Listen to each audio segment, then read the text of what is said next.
Hello and welcome back to the Nasty Metal Production here at YouTube, and welcome to another album of the week. This is episode number 129, and today's episode is going to be focused on M.S.G, the second album from the Michael Schenker Group. Okay, since this follows the self-titled debut album from 1980. Which did very good for the Michael Schenker Group, actually, since I got at least the chart positions up here on Wikipedia. It did very well for them. It charted at number 8 on the UK charts and actually stayed on at least the charts for at least 8 weeks. In Japan, it reached number 59 on the chart peak position and stayed on the charts for at least 7 weeks, and actually apparently Wikipedia, this is the only one where there's at least sales, the sales is given out for at least the Japan basically peak position on the charts here. Both for both the UK charts and the US, for the sales it's undisclosed, because again I guess it's not very given on what was the sales or how many sales at least the album had in at least the United Kingdom and the United States. But in Japan, it's the only one where they give out the information for the sales, which again, apparently had at least, it sold over, maybe saying here, 12,600, so over 12,000. So obviously it did great in Japan. But here in the US, obviously it has to be the US Billboard 200. It reached at least at 100. So it did very well for them. So after all of that, again, when it comes to whether there be lineup changes and whatnot and going on tour, and it comes to the overall idea of basically recording a follow-up, you know that you had to kind of guess that it had to at least been somewhat challenging, or they had to be a little bit more excited on getting into a studio to possibly record whatever new stuff they were coming up with. So that's where we finally just head into to at least the second album here, since obviously, so from March to May of 1981 they are booked at Air Studios from at least London and Montserrat, and of course they go into at least the studios with a new producer here, because they don't go with Roger Glover, who had at least produced the first album. Instead, they go with Ron Nevison for here, who again is best known for whatever albums he produced in the 70s, which again, prior to recording this, I kind of looked up the bands or the albums that he had produced in the 70s, but right now, today, as of recording this, none of those albums are coming to my mind right now, so basically I forgot about. But the albums I do remember, which I've got in my collection that he has produced, are again The Ultimate Sin from Ozzy Osbourne and those 2 albums from Damn Yankees. That kind of says about the production work for him. Oh yeah, and also Survivor. So there you go. That's who they went with for this album. So obviously from March to May of 1981, obviously recording and this album and mixing or producing and whatnot. Everything, of course, is done, and it gets released through Chrysalis Records on September of 1981. Though it's not given on what day that this album was released in September, but at least it was released in September of 1981, which then tells you that it has reached its 40th anniversary. So, very good there. Again, just like with the first album. So, without further ado, simply get into at least the track listing here before we really get into any of the more other information about lineups and whatnot for this album. So, for this one, we have at least about 8 songs here, and I'll clock it at 36 minutes and 47 seconds. So, these 8 songs are You Ready to Rock, Attack of the Mad X-Man, On and On, Let Sleeping Dogs Lie, But I Want More, Never Trust a Stranger, Looking for Love, and then finally ending with Secondary Motion. So there's your 8 songs. And of course, for the majority of some of these songs, for the writers and the composers, obviously it's the team between Michael Schenker and Gary Barden, who are definitely, which again, this segues into the lineups, obviously are the only 2 that, obviously, of course, Michael Schenker, it is his band, but Gary Barden, of course, is the one that at least made it onto the second album here, because for the most part, there's at least a different lineup here than really compared to the first album. The first sound, which actually, it was mostly consisted of session musicians, those being, of course, Don Airey, Mo Foster. Apparently Simon Phillips, too. He was a session musician for the album. Which, again, Don Airey, after this, would go do work with Ozzy Osbourne. And Simon Phillips, I think, went on to do a bunch of other artists there, too, and there. I think, actually, maybe doing some stuff with Rainbow, maybe. I'm not quite sure there. But they were session musicians. And within the year of 1980... they obviously, even though Simon Phillips is listed as a session musician, it's not, apparently on the actual page, they don't really list him as a session musician. So he actually was also, I think, on the tour for the first album, for the most of 1980. And we'll kind of look through here. I think that's actually, yeah, that's actually correct. He wasn't really much of a session musician. He actually was a part of the tour for at least 1980. So, he did at least tour for the album, except for at least the keyboard players Don Airey and Mo Foster, who eventually would just get replaced. Again, Mo Foster getting replaced by Chris Glenn, who actually played in a band called Tear Gas in the early 1970s. Again, he replaced Mo Foster and became at least obviously the touring musician, or at least a permanent musician for at least from 1980 to 1983. So, and as far as a keyboard playing, well, Don Airey was, since he was mostly a session musician. I don't know why the fuck I'm saying it that way. Session. He was only a session musician, but eventually he gets replaced by, well, obviously, Michael Schenker's former member in UFO, the late Paul Raymond, who again was also being listed as rhythm guitar, because he was also both the even rhythm guitar and UFO. But he replaces Don Airey as the main keyboard player, and he of course stayed in the band from at least 1980 to at least up until the touring for this for the second album here. And then finally, that's where we then lead into at least at least coming into the second album here, to the first real lineup change. That being, again, since Simon Phillips was obviously touring for the album, eventually by the year of 1981, he's out of the band. It's, again, trying to look up the information of why the members were either session musicians or just were there for a short period of time. It's not really known, even though you can take a lot of guesses, given this is Michael Schenker. He's got a very similar mind mentality to Ritchie Blackmore in a way, though it's not nearly as really that empowering, though at times he is a little more bitter, I guess, these days than compared to Ritchie Blackmore. But still, it's never given why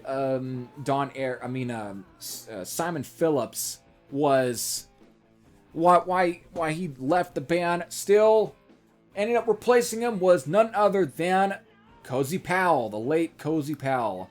Ends up, again, done a lot of drumming work for at least, one of my personal favorite Rainbow albums, that being Rainbow Rising, and then, of course, then even being the drummer for Whitesnake there, too. But was a criminally underrated drummer and easily up there as one of the best. So he ends up replacing Simon Phillips, and maybe for a good reason. Even though Simon Phillips, I think, was a very good drummer, his work on Sin After Sin from Judas Priest definitely was a very good work. But obviously, Cozy Powell, I think, was, in many ways, in my eyes, I think, was more of a superior drummer in terms of just overall musicianship and whatnot. My God. So already the lineup is set for at least the second album here, so that's what we got here. And you can tell the change in sort of overall the musicianship and differences. Michael Schenker is now really surrounding himself by some great fucking guys. Besides already keeping Gary Barden on vocals, he's got now with this former member from UFO, Paul Raymond here. He's got again, I do know about Chris Glenn's work in Tear Gas, which I think is also some really early heavy stuff from the 1970s. It was, but Cozy Powell, another, again, fits along there with at least the overall, the contrast and musicianship there actually blends in with Michael Schenker and and just his overall body of work. It's just already, you've got yourself a all-star lineup here for this album.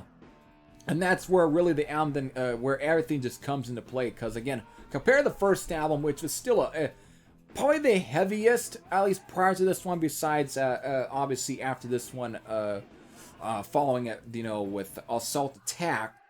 The first album, I think, remained as probably the heaviest of at least the first two, even though this one does have its really hard-hitting moments. Again, it does kick off with you know, the first, with 2-1-2 punch with the Are You Ready to Rock and Attack of the Mad Axeman, which are became really signature songs for Michael Schenker, especially Attack of the Mad Axeman. You can again, the title for Attack of the Mad Axeman is so fitting for at least a guy like Michael Schenker. It's like it's just fitting of his overall image, so you kind of can tell who it might have been about, but in a very almost fictional or just character kind of writing standpoint of a story based. But the song itself, again, these are 2-1-2 punches, because again, from the overall just straight up riff rocking of and just more blue collar feel of Ready to Rock to again to the more almost very groovy bass of Attack of the Mad Axeman. This one has some very tempo changes. It begins with, of course, that more very groovy style, tempo to it, with again very hooks. Again, that's the one thing about this album; it's got a lot of hooks to it. But Attack of the Mad Axeman is just hooks from right to left, basically, or just left to right. I think is how it's supposed to go. But you get the point. Just hooks from there. But even within each of the tempo changes, when it goes from the more groove-based tempo, with again that very just really the riff there is, it sticks to your fucking head like or sticks to your brain like glue. It is so goddamn catchy, and from there it changes tempo there for a more very melodic and almost I wouldn't say melancholic, but it just has a kind of feel going on there with the atmosphere. And again, Paul Raymond's keyboard playing, which is, again, you feel his keyboard playing on this album, which almost in many ways kind of gives you a lot of UFO vibes. It really, the UFO vibes are really brought out onto this album here. Again, it almost sounds like this could have been the continuation of Obsession in a way, or Lights Out. You know, any of those albums, it's like a continuation of that, or even at times very similar to maybe the album No Place to Run, you know, for that, for example, or Mechanics. So that kind of feel, you do, it gives the album almost that kind of feel in a way, even though I don't know if Paul Raymond actually played on those albums, maybe except for No Place to Run. But that's about, that's all where my information is there for at least his work within the early 80s or UFO. But you kind of get, you feel his presence there. It's all felt. But then after that sort of part, that sort of very soft, almost moody, melodic part, there we then get to more, the tempo changes more to more straight up, more of a straightforward rock tempo. And it's just, again, straight into like the guitar soloing, everything. It ends this way. So it has plenty of tempo changes, but each and every one of them are, each of the riffs and the grooves are just so fucking infectious that it just makes the entire track just one straight up catchy track, and it is just really up as one of the main highlights for the album. From there to On and On, which again kind of is more melodic, but it still has a great groove going on to it as well. Same goes for, again, Let Sleeping Dogs Lie. This one again has more of a groove to it again. Not nearly as infectious as Attack of the Mad Axeman, because it's got its own very vibe. It's got its own unique feel, but it still is very distinct, but still great. I still have a very love for this song. It is one of my personal favorites, and I can never, just something about this track is just great from the overall writing, and again, just I think one of the main reasons I really like this album a lot. But at the same time, the biggest highlights for this album that I think where I feel like I put this one over the debut, and that might be blasphemous, even though I love the debut album just as much as anyone else, just that I've spent more years listening to this album more so than the first one, because I had this album, I think, first, before really, obviously, being in my dad's collection. I gave this one way more listens over the years, so it's just more, it just has that kind of, I've just got that sort of a nostalgic relationship with it. Again, it was the first real album that I've listened to from start to finish, from at least the Michael Schenker Group. Past anything is stuff with the UFO, and it just really, it's just stuck with me for over years, so it's why I've listened to Sam way more over the years. It's why I've got the relationship I do toward this, and why I feel the way toward the Sam, and why I just have such a sentimental, just overall appreciation for this one. Just, you get the point. Still, but with the song, it just, again, Paul Raymond, again, nothing against Don Airey. He was a great fucking keyboard player. Again, he adds obviously his own atmosphere to any of the work he's ever done with. Again, whether it be on the first Michael Schenker Group album, or it be the first two albums from Ozzy Osbourne. Then, of course, the stuff then working with either Judas Priest on like Painkiller, or even the stuff to this day with Deep Purple. But Paul Raymond, when you're combining him with Michael Schenker, you know that it ends up being just as much of a winning combination than with Don Airey. It's just because, again, they obviously played together with UFO, so there's just that long-lasting relationship there, and it's why the keyboard playing or the synth work is just more.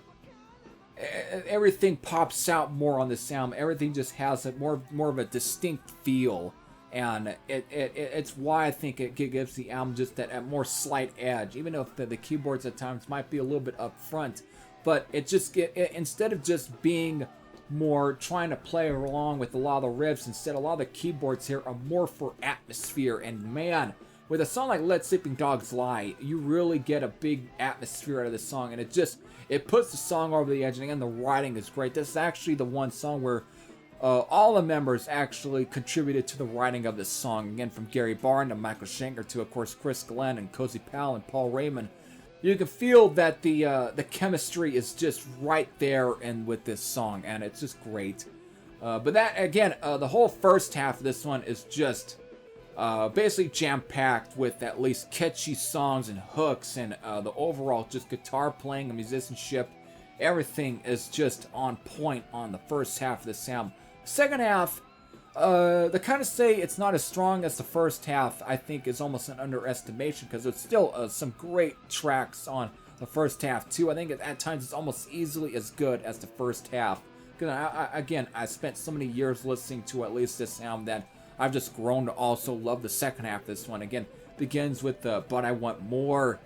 Again, Paul Raymond, he really can build up a very atmospheric mood with his synths, and the overall tone, it has a very a cool atmosphere going on here. Again, you can tell this is definitely night. You can feel the early 80s here. You almost can see this as like the intro to some sort of almost epic movie, almost in a way. But when it does break into the actual track and does that very solid beat going there, though it's not really solid, just a straight up drum beat, but just more, again, Cozy Powell, you really can get his feel. And from here, and again, it just has a very fucking cool mood here before it really breaks into the actual riff, because this song is it is the longest song on the album, and that clocks in at 6 minutes and 56 seconds, but this is just, again, just very well constructed. There's just not really a dull moment at part of this song. Even the slow parts just have a very cool mood going on towards him, and I just love it. The atmosphere, everything. This is, again, one of my personal favorite songs on this album. Never Trust a Stranger, which is actually the only song here that actually was composed and written by Paul Raymond. Actually, this is actually one of his really sole contributions to this album, and this is definitely a Paul Raymond track. You know that it is. Again, this could have easily been on any of the early UFO albums. It just has that. Just the writing is so Paul Raymond-like, and again with Gary Barton, who at times you can tell was easily I definitely put them in the same sort of category and just caliber of like Phil Mogg of UFO. They just have a very distinct voice. But here, Gary Barton, even though because of him, it's so distinct with Michael Schenker Group, it does give it that feel. But if you add, let's say, Phil Mogg's voice over this song, it would make it easily more of a UFO type track. And that's what you get with it. And it is definitely a greatly well-crafted ballad. And as easily, again, when it comes to ballads, sometimes they're either going to be one of the, like almost a bit of a tempo or pace, just a pace breaker almost, because of the flow breaker actually is the best word to use, because sometimes it can break up the flow, because of when you got an album that's already jam-packed with at least some great sort of catchy, hooky rockers that all have their own unique atmosphere. Sometimes, again, a ballad, depending where you put it, can break the flow of that. But somehow, Never Trust a Stranger doesn't really break the flow because, again, just like with Scorpions or any of the members, since again, Michael Schenker being an original member of Scorpions, again, those are two bands that are here in UFO that are just known for greatly crafting ballads. They know how to craft one where they're not really dull, and man, they really are a ballad, but again, they just have a very good, they just know how to construct a ballad, and you definitely can listen to it all the way through. It just has a very natural feel. It doesn't feel like it's been phoned in just for airplay, just to try and get a beast, just that A-side type single, just something they're trying, that's trying to appeal to, certain A&R guys, or something that, for like any of the record labels, the higher ups. Everything just feels natural, and it comes off more sincere, and that's what a track like Never Trust a Stranger comes off of. And again, it's a greatly constructed ballad, and it is definitely a good track off the album.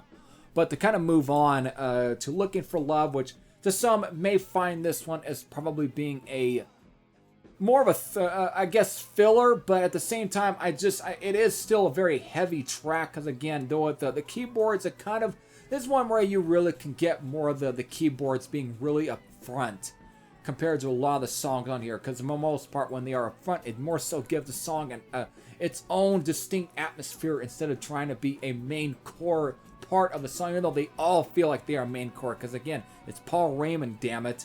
It's fucking Paul Raymond. But here, this is probably one that kind of breaks that sort of, it breaks that concept in a way, but yet somehow it doesn't completely feel like it's breaking that concept. It doesn't. It still is a very well constructed, again, it's almost more of a galloping kind of beat going on here, and again, from Cozy Powell's drumming to Michael Schenker's fretwork and the overall vocal performance from Gary Barton. And again, and Chris Glenn and Paul Raymond, everything is just all come together. So it still is a very solid track, and I do like it a lot. Finally, when we get to Secondary Motion, my God, this one again, back to being more of the feel of the first half of the album. Again, just more of a groovy-based, hooky rocker. Again, very in line with the first album. Again, it's just a great way to end the album. To me, I think there really isn't a dull moment for this album. Even like the ballad, or at least off this album being Never Trust a Stranger, or On and On, or even But I Want More, being more moodier and more melodic kind of songs still, which makes it more so melodic than compared to anything off the first album, but it just has a very majestic feel though at the same time. Everything just has its own distinct atmosphere that I think really elevates more of the album than really kind of destroys the album. I know that Martin Popoff apparently gave this album, again, a 7 out of 10. To me, I personally feel that I would give this one more of a 9 out of 10, because again, because of the years spent listening to this album, the more I've really just grown to really love this album. I feel like, again, if I were to really give it a rating, if I ever wanted to, it would be that rating. It would be a 9 out of 10. Because again, the years and the overall, I guess maybe slightly nostalgic memories I've got toward this album. It just, the way, again, you might say that might cloud my overall judgment or something of it, but it really doesn't. Again, I put this record on again. before really prior to recording this album just the other night. Because again, just to have a fresher memory again, and again, I still enjoy this album. Again, since I said that I kind of almost prefer this album over the first album, don't take that any personally, okay? Again, I easily love the first album just as much as this one, so I easily love these albums equally. Again, the production work on this one may be even more cleaner compared to the first album, but I think since having this album on record for years, and obviously when you crank up the volume on the record player, really the guitars are still in the same position than they are. Because again, Roger Glover, they kind of say he was definitely more of a different kind of producer. He definitely can make things sound a little more raw in a way. He definitely did. But the one thing I've noticed for like listening to this album and then listening to at least the first album is that I've noticed over the years that how I've seen a lot of opinions saying how the guitars are very buried on this album. I always kind of felt that on the first album, I think the guitars were more buried on the first album than really on here. Because Ron Nevison was able to kind of bring up the guitars just a little bit more. Even though the thing that kind of can bury them is Paul Raymond's keyboards. But at the same time, like I said, the same thing I kind of stated though earlier is that the keyboards add more of an atmosphere to the songs than really kind of being more so trying to play along with the riffs. Instead, everything they're doing. Paul Raymond does his own thing.